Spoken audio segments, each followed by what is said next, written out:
Hello बच्चों, let's read the question. The question says what is the difference in the areas of regular hexagon circumscribing a circle of radius 10 centimeter and a regular hexagon inscribed in the circle.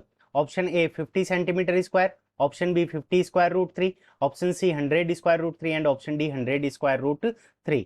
ठीक है बच्चों, तो इस question को करने के लिए हम क्या करते हैं, सबसे पहले ये हमारे डायग्राम हो गए. तो ये वाला जो हेक्सागोन है ये हमारा क्या दे रखा है कि ये इसके अंदर है सर इंस्क्राइब्ड है, और ये क्या कर रहा है कि इस सर्कल को इंस्क्राइब्ड कर रहा है. ये हमारी क्या हो जाएगी, रेडियस हो जाएगी. ये भी रेडियस और ये वाली भी हमारी रेडियस हो जाएगी. तो यहाँ पे ये हमारा क्या है, सेंटर ओ. अब क्या होता है कि हेक्सागोन 6 इक्विलेटरल ट्राइंगल के अंदर कन्वर्ट होता है. ठीक है बच्चों, तो यहाँ पे भी ये वाली लेंथ भी हमारी रेडियस के इक्वल हो जाएगी. तो यहाँ पे देखो, अगर हम एक इक्विलेटरल ट्राइंगल का एरिया निकाल लें और उसको 6 से मल्टीप्लाई कर लें तो हमारे पास में पूरा एरिया आ जाएगा. ठीक है बच्चों, तो यहाँ पे हमारे पास में की कंसेप्ट क्या हो जाएगा, तो की कंसेप्ट. अब की कंसेप्ट के अंदर हमारा जो फॉर्मूला लग जाएगा वो क्या हो जाएगा कि एरिया ऑफ हेक्सागोन. ठीक है बच्चों, तो area of hexagon, area of hexagon is equals to 6 multiplied by area of equilateral triangle. अब एरिया ऑफ इक्विलेटरल ट्राइंगल हमारा कितना होता है, square root 3 divided by 4 multiplied by a square. A यहाँ पे क्या है कि जो हमारा हेक्सागोन है उसकी साइड है. रेगुलर हेक्सागोन है तो सारी साइड क्या होती है, इक्वल होती है. ठीक है बच्चों, तो पहले का अगर हम एरिया देखें तो इसका एरिया हमारा क्या हो जाएगा, अगर इसके एरिया को अगर हम ए वन नाम दे दें तो A one is equals to, तो A one is equals to यहाँ पे 6 multiplied by square root 3 divided by 4 multiplied by, यहाँ पे देखो इसकी जो साइड है वो क्या है, रेडियस के इक्वल है, और रेडियस हमें कितनी गिवन है, 10 गिवन है. सो 10 का स्क्वायर. अब 10 का स्क्वायर हमारा कितना हो जाएगा, 100 हो जाएगा. 100 को हम क्या कर सकते हैं, 4 से कैंसिल कर देंगे तो 25, 25 को 6 से मल्टीप्लाई कर देंगे तो यहाँ से हमारे पास में एरिया कितना आ जाएगा, 150 square root 3, 150 square root 3 centimetre square. ठीक है बच्चों, तो ये हमारे पास में क्या आ जाएगा, ए वन की वैल्यू आ गई. अब इसी तरह से हम ए टू की वैल्यू निकालेंगे तो ये सर्कल का सेंटर ओ हो जाएगा हमारे पास में. तो यहाँ से इसको ज्वाइन कर देंगे तो ये हमारी रेडियस के इक्वल होगी. ये वाली साइड भी हमारी क्या हो जाएगी, रेडियस के इक्वल होगी.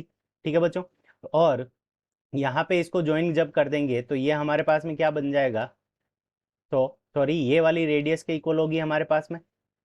अब देखो ये वाला जो एंगल बनेगा, ऐसे हमारे पास में यहाँ पे कितने बनेंगे, 6 ट्राइंगल बनेंगे. 6 ट्राइंगल, तो टोटल जो सेंटर पे एंगल बनता है वो 360 बनता है. तो यहाँ पे जो सर्कल के ऊपर जो एंगल बनेगा वो हमारा कितना बन जाएगा, तो सर्कल के ऊपर जो एंगल बनेगा यहाँ पे ये वाला एंगल हमारा क्या बनेगा, 60 डिग्री का एंगल बनेगा. ठीक है बच्चों, अब देखो हम क्या करेंगे कि इसको यहाँ से ज्वाइन कर देंगे.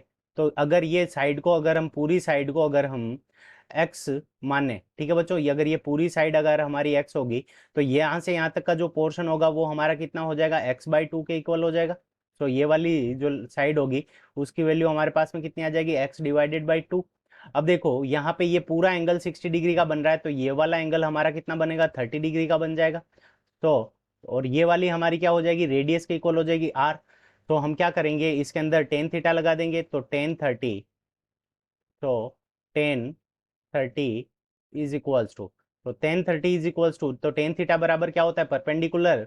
यहाँ पे क्या होता है कि ये जो ये है टेंजेंट की तरह, साइड क्या करेगी, सर्कल के ऊपर टेंजेंट की तरह काम करेगी. तो टेंजेंट क्या होती है, रेडियस के ऊपर परपेंडिकुलर होती है, तो ये 90 डिग्री का एंगल बन जाएगा. तो परपेंडिकुलर डिवाइडेड बाई बेस, तो परपेंडिकुलर की वैल्यू हमारे पास में कितनी है, x/2, और बेस की वैल्यू हमारे पास में कितनी आ जाएगी, r. ठीक है बच्चों, तो यहाँ पे ये वैल्यू आ जाएगी तो हमारे पास में जो x की वैल्यू आ जाएगी वो कितनी आ जाएगी, 2r divided by square root 3, क्योंकि 1/√3 हमारे पास में वैल्यू होती है किसकी, 1/√3 1030 की वैल्यू होती है. तो x की वैल्यू हमारे पास में कितनी आ गई, 2r divided by square root 3. तो यहाँ से हम क्या निकालेंगे, a2 की वैल्यू निकालेंगे. सो a2 इज इक्वल्स टू, तो a2 इज इक्वल्स टू हमारे पास में क्या हो जाएगा, 6 multiplied by square root 3 divided by 4 और मल्टीप्लाइड बाई यहाँ पे 2r, तो यहाँ से हमारे पास में 2 का, तो यहाँ पे हमारे पास में आ जाएगा 2 का स्क्वायर करेंगे 4 r, 2r और स्क्वायर रूट 3 का स्क्वायर करेंगे तो r रेडियस की वैल्यू हमें कितनी दे रखी है 10, 10 का स्क्वायर करेंगे तो 100। तो और डिवाइड के अंदर स्क्वायर रूट 3 का स्क्वायर करेंगे तो यहाँ पे हमारे पास में कितना आ जाएगा 3 आ जाएगा।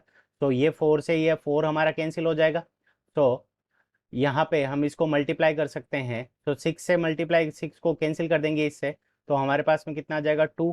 ठीक है, तो 2 को 100 से मल्टीप्लाई करेंगे तो 200, और 200 को 3 स्क्वायर रूट 3 से मल्टीप्लाई कर देंगे तो हमारे पास में आ जाएगा 200 स्क्वायर रूट 3 सेंटीमीटर स्क्वायर। ठीक है बच्चों, तो A2 की वैल्यू आ गई और A1 की वैल्यू आ गई। अब हमें क्या निकालना है, डिफरेंस निकालना है। तो डिफरेंस के लिए हम क्या निकालेंगे, A2 माइनस A1। तो A2 माइनस A1, A2 की वैल्यू हमारे पास में कितनी है 200 स्क्वायर रूट 3, और A1 की वैल्यू हमारे पास में कितनी है 150 स्क्वायर रूट 3। तो 200 स्क्वायर रूट 3 में से 150 स्क्वायर रूट 3 को माइनस करेंगे तो हमारे पास में जो डिफरेंस आ जाएगा वो कितना आ जाएगा 50 square root 3, 50 square root 3 centimetre square. तो 50 स्क्वायर रूट 3 सेंटीमीटर स्क्वायर ये हमारा क्या हो जाएगा, करेक्ट आंसर होगा। अब हम देखेंगे कि ये कौन से ऑप्शन के अंदर है, तो 50 स्क्वायर रूट 3 सेंटीमीटर स्क्वायर। अब ये हमें ऑप्शन नंबर बी में गिवन है, so option B is the correct answer of this question. I hope you understood it well. Best of luck, thank you.